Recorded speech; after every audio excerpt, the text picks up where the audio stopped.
10 నెలల నుంచి రాష్ట్ర ప్రభుత్వం మీద అవాకులు చివాకులు 10 సంవత్సరాలు విచ్చలవిడిగా నియంత్రితంగా కుటుంబ పాలన దుర్మార్గం అవినీతి చేసిన కుటుంబాన్ని 15 రోజుల క్రిందట నేను కూడా కొడంగల్ ఇష్యూ వచ్చినప్పుడు వాస్తవానికి సామాజికంగా అనుగుదొక్కుతా ఉన్నాను ఆ యొక్క కల్వకుట్ల కుటుంబం కాబట్టి నేను అన్ని విషయాలు మాట్లాడుకుంటూ ఆ కుటుంబాన్ని వెల్మ కుటుంబాన్ని అనే వర్డ్ వాళ్లకు వర్తించే విధంగా అనుకున్నా కానీ ఇట్లా మన వెల్మోళ్ళందరూ కూడా వాళ్ళని ఉద్దేశించి పర్సనల్ గా వాళ్ళని కించపరిచినట్లు కాదు.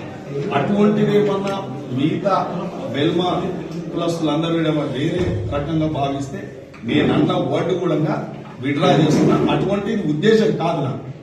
ఒక కల్వకుంట్ల కుటుంబం అరాచకాలు చేసింది, 10 సంవత్సరాలు కాంగ్రెస్ కార్యకర్తలను ఇబ్బంది పెట్టిండ్రు, సామాజిక వర్గంగా మమ్మల్ని కూడా ఇబ్బంది పెట్టింది కాబట్టి వాళ్ళ మీద ఉన్న అక్కస్తోనే మాట్లాడుతున్నా తప్ప మేము వేరే ఇతర వెల్వ వాళ్ళను మాట్లాడే ఉద్దేశం కాదు. ఒకవేళ అటువంటి మాట్లాడినట్టుంటే కూడా నేను విడ్రా అవుతున్నాను.